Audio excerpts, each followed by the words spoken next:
आराध्य अरिहंत प्रभु के चरणों में अनंत अनंत आस्था के साथ वंदन।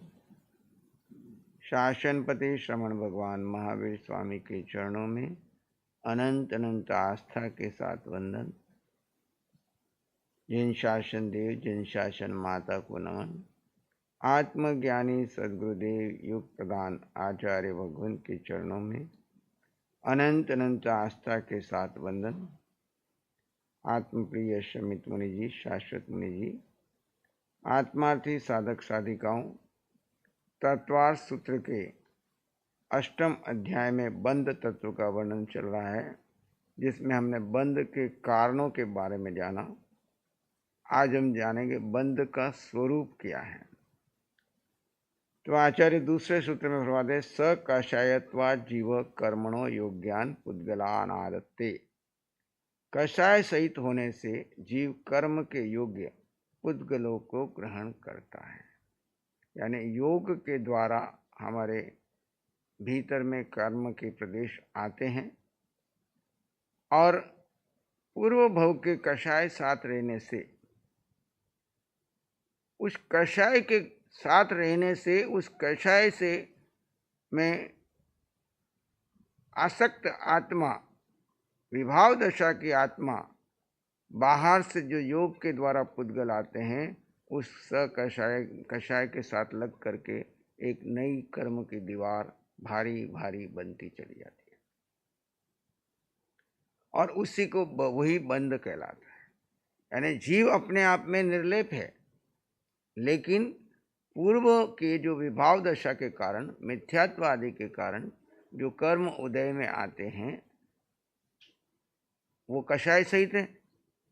और अभी वर्तमान में योगों की चंचलता से बाहर से जो नए कार्बन प्रदेश अंदर प्रवेश करते हैं और हम विभाव में पुनः उस उदय कर्म के समय विभाव में जाने से वापस वो कर्म नए आकर के उसी पुराने कार्बन शरीर के साथ और जुड़ते चले जाते हैं और वो हमारे गाढ़ कर्म बनते जाते हैं। पहले के कर्म थे ही, आए थे क्षय होने के लिए, लेकिन हम उसके स्वीकार नहीं कर पाए और निमित्त को दोष बना करके आत्मोध्यान में चले गए, पर चिंतन में चले गए, पुद्गलों का चिंतन करने लगे, देह को अपना मान करके देह के प्रति आसक्त हो गए। तो उस मोह और कषाय के वशीभूत होने से नए कार्बन पुद्गल जो अंदर प्रवेश किए वो कर्म रूप में बदल गए और उस जैसी हमारी तीव्रता है वो कैसे बनते हैं आगे की प्रक्रिया में। अभी यहाँ तो इतना ही समझना है कि कर्म का बंधन दो कारणों से होता है, कषाय सहित जीव और योगों की चंचलता से। आगे सूत्र दिया, बंध के कितने भेद हैं, यानी बंध किस प्रकार से होता है। तो सूत्र क्रमांक 4 में बताते हैं, प्रकृति स्थित्युप अनुभाव प्रदेशास्तद विदय। जो कर्म हमारे साथ आए हैं वो कितने प्रकार से हमारे जीव के साथ बनते हैं। तो यहाँ पे कहते हैं ये चार बंध के प्रकार है। पहला है प्रकृति, दूसरा है स्थिति, तीसरा है अनुभाव, इसे अनुभाग भी कहते हैं, अनुभाव भी कहते हैं, और प्रदेश। ये चार बंध के प्रकार है। जब कर्म वर्गणाओं को आत्मा के साथ बंध होता है उसी समय उसमें चार अंशों का निर्माण होता है। ये चार अंश ही बंध के प्रकार है। बंध के चार भेद या चार प्रकार, प्रकृति, स्थिति, अनुभाव और प्रदेश। एक एक के बारे में समझेंगे। मोटे रूप में यहाँ पे इसको समझाने के लिए शास्त्रकार दृष्टांत देते हैं लड्डू का। प्रकृति यानी लड्डू मेथी का है, बूंदी का है, सौंठ का है ना। किस प्रकृति का वो लड्डू है उसको कहते हैं प्रकृति। अब स्थिति, बर्फी है, सौंठ का लड्डू है, कितने समय तक रहेगा। रसगुल्ला है, गुलाब जामुन है ना। तो उसकी स्थिति कितने दिन में वो विकृत हो जाएगा, कितने दिन तक खाने योग्य है ना।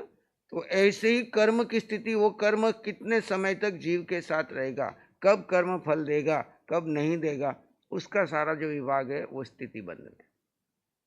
फिर है प्रकृति, स्थिति, प्रदेश।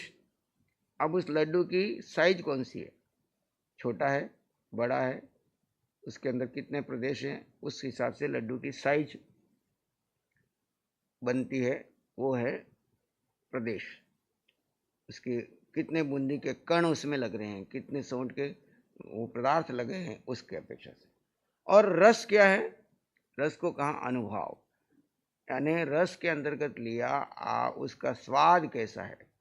खाने वाला कहता अरे ये तो बिल्कुल बेस्वाद है, और ये बहुत मीठा है, ये बहुत कड़वा है, ये बहुत कम है, ज़्यादा है। जो आप भेद कर रहे हैं उसमें वो है अनुभाग, रस। तो जब कर्म उदय में आता है या कर्म बनता है, उस समय आपकी कषाय की कैसी स्थिति है उसके आधार पर स्थिति और अनुभाग का बंध होता है। योग से दो बंध होते हैं, प्रकृति और प्रदेश, और कषाय से दो बंध होते हैं, अनुभाग, स्थिति और अनुभाग। अब ये किसके कर्म की कितनी स्थिति रहेगी, कितना अनुभाग रहेगा, क्या स्थिति आएगी, वो आगे एक एक चारों का अलग अलग से विभाग किया यहाँ पे आचार्य। अब पहला हम समझते हैं प्रकृति बंध। प्रकृति का अर्थ है स्वभाव, जिस पर नीम का स्वभाव कड़वापन है, गुड़ का स्वभाव मीठापन है, उसी प्रकार ज्ञानावरण का स्वभाव ज्ञान गुण को ढकना है। ज्ञानावरण का स्वभाव क्या है? ज्ञान गुण। आत्मा में कितना ज्ञान है? अनंत ज्ञान है, पर अभी हमको महसूस क्यों नहीं हो रहा है कि ज्ञानावरण कर्म के आवरण से वो ढका हुआ है। जैसे नीचे अग्नि है पर ऊपर राख डाली हुई है, तो आपको लगता है बिल्कुल ठंडी है, लेकिन जैसे ही राख हटेगी तो क्या होगा? दर्शनावरण कर्म का स्वभाव वस्तु के सामान्य आभास को न होने देना। दर्शनावरण के बीच में पर्दा लग गया, वस्तु पीछे है लेकिन बीच में एक पर्दा आ गया, तो आप उस पर्दे के पीछे क्या है वो देख नहीं पाते। दर्शन का कार्य है देखना, जो देखने की क्षमता में आवरण करे उसका नाम दर्शनावरण। तीसरा है वेदनीय का स्वभाव, सुख और दुख का अनुभव। जो हमको साता और असाता अनुभव होती है उसको किस कर्म के कारण आती है? तो वेदनीय कर्म का जब हम बंधन करते हैं, पुण्य का बंध करते हैं तो साता मिलती है, पाप का बंध करते तो असाता मिलती है। अब जिस समय जो कर्म का उदय आया, पुण्य का उदय आया तो साता मिल रही है, पाप का उदय आया तो असाता। और जिस समय आप बांध रहे हो उस समय आप किस भाव से कैसी दशा में बांध रहे हो, वैसा कर्म की प्रकृतियां आती है और कषाय के साथ बनती है। ऐसे ही आयु कर्म का स्वभाव जीव को किसी एक भव में रोके रखना। आयु कर्म को जेल की उपमा दी। एक व्यक्ति को आज मन करे कि मैं यहाँ से निकल करके देवलोक में चला जाऊं, कि सिद्धशिला में चला जाऊं, पर वो जा नहीं सकता। कारण क्षमता है, सामर्थ्य है, लेकिन जा नहीं सकता। क्यों? कि बीच में आयुष कर्म ने बांध के रखा है। नाम कर्म, गोत्र कर्म, अंतराय कर्म का क्रमशः स्वभाव। नाम कर्म से जीव, ये नारकी का जीव है, तिरंज का जीव है, ये जो कहलाता है वो नाम कर्म के कारण। ऊंच नीच व्यवहार करना ये है गोत्र कर्म का। और दान आदि में विघ्न डालना, अवरोध पैदा करना, ये अंतराय कर्म। कर्म पुद्गलों के इस प्रकार के स्वभाव को प्रकृति बंध के, इसी प्रकार स्थिति बंध जो मैंने अभी बताया कि कर्म रूप पर्याय जब तक आत्मा के साथ बना रहता है तब तक उसकी काल मर्यादा स्थिति कहलाती है, अर्थात स्वभाव न छूटना स्थिति है। जैसे दुधारू पशु का दूध जब तक अपने मीठे स्वभाव को नहीं छोड़ता तब तक उतनी काल मर्यादा उसकी स्थिति है। जैसे आप दूध लेके आए, अब दूध की जब तक अपने स्वभाव में रहता है तब तक वो उसकी स्थिति है। जैसे ही वो विकृत होने लग गया मतलब उसकी स्थिति बदल गई। वैसे ही ज्ञानावरण आदि कर्म जितने समय तक स्वभाव को नहीं छोड़ते तब तक कर्म रूप बने रहते हैं, उतनी उनकी काल मर्यादा या स्थिति होती है। इस स्थिति को काल के बांधने की स्थिति बंध कहते हैं।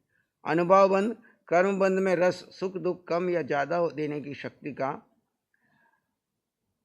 उत्पन्न होना अनुभव बंध कहलाता है। जैसे दुधारू पशु के दूध में कम ज्यादा शक्ति होती है, वैसे ही कर्मों के मंद या तीव्र फल देने की शक्ति, जैसे गाय के दूध, भैंस के दूध है ना, अलग अलग दूध की अलग अलग शक्ति होती है, उसके अनुसार इसकी शक्ति की अपेक्षा से बात। प्रदेश बंध, परमाणु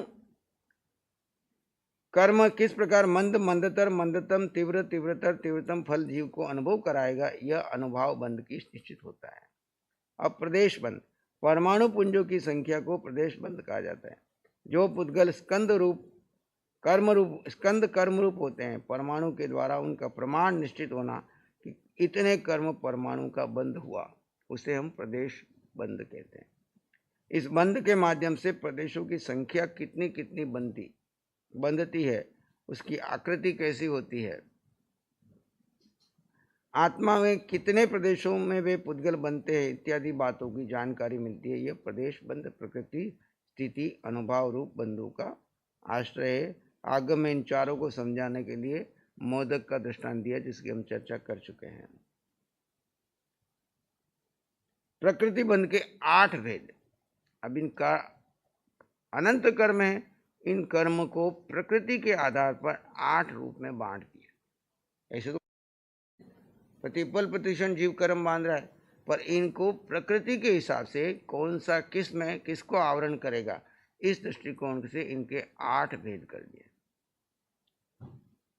आद्यो सूत्र क्रमांक 5 में, आद्यो ज्ञान दर्शना वरण वेदनीय मोहनीय आयुष्क नाम गोत्रांतराया। पहला आद्यो यानी पहला, अर्थात प्रकृति बंध, ज्ञानावरण, दर्शनावरण, वेदनीय, मोहनीय, आयुष्क, नाम, गोत्र और अंतराय रूप है।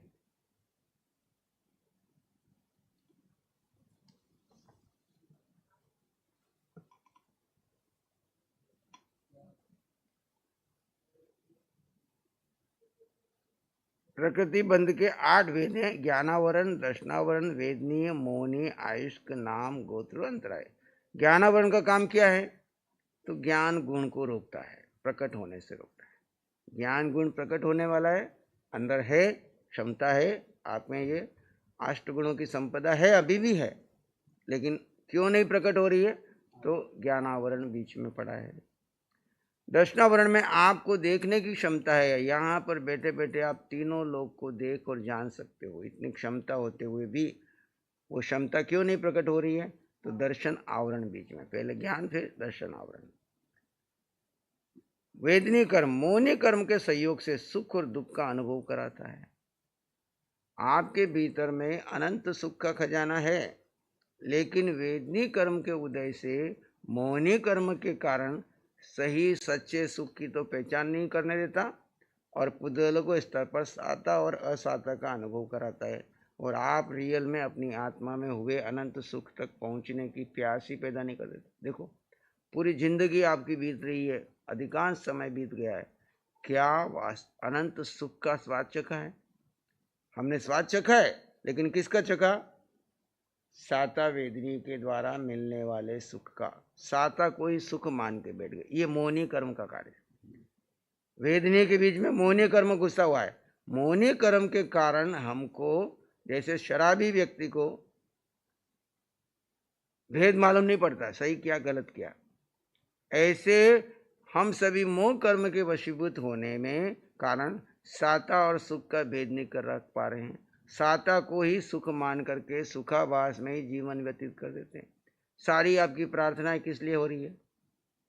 मंगलवाणी पढ़ के, मंगल साधना पढ़ के क्या प्रार्थना कर रहे हैं आप?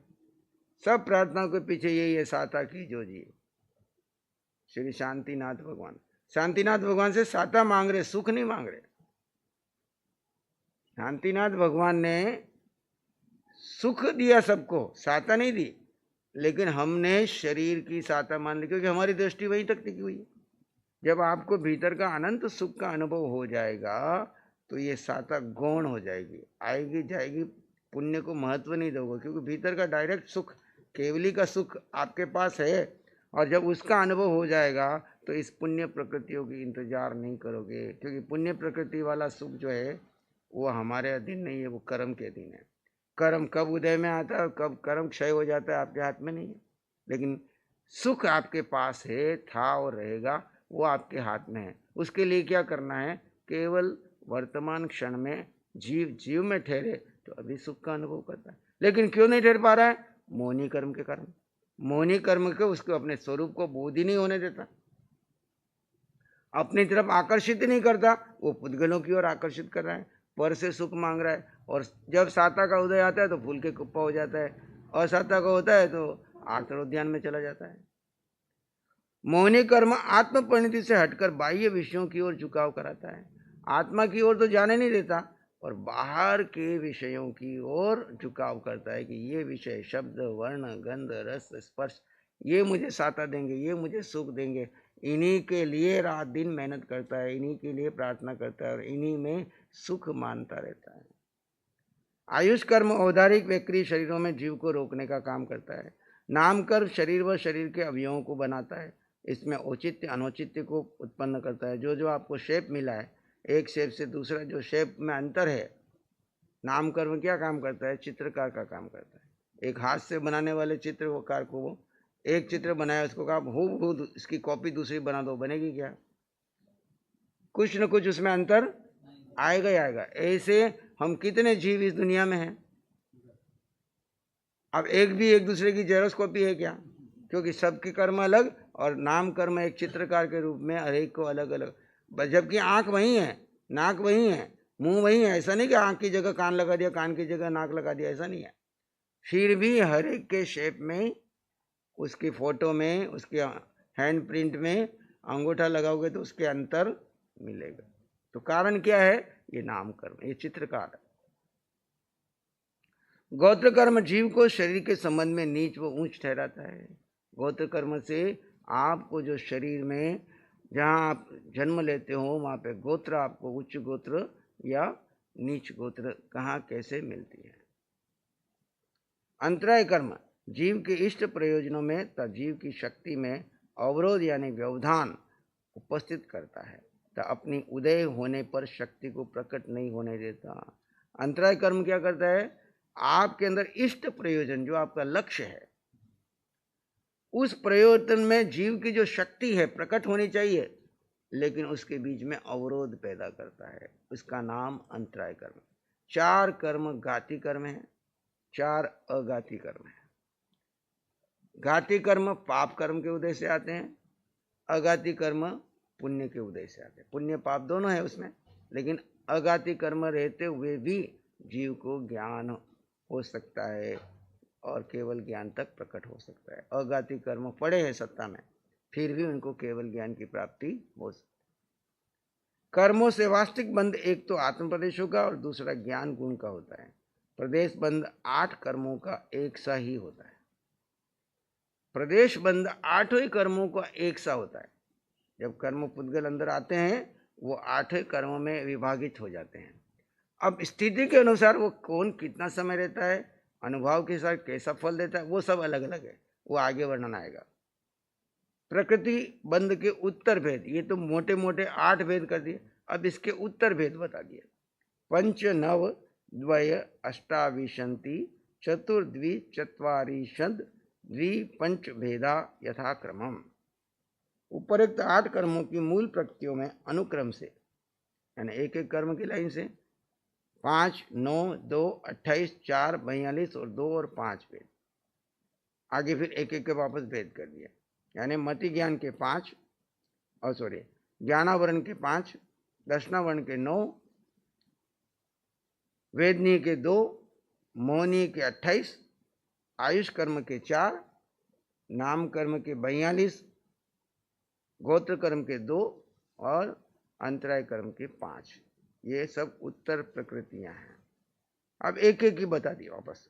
ज्ञानावरणी कर्म के उत्तर भेद 5, मति ज्ञानावरण, श्रुत ज्ञानावरण, अवधि ज्ञानावरण और मन पर्यव ज्ञानावरण, केवल ज्ञानावरण।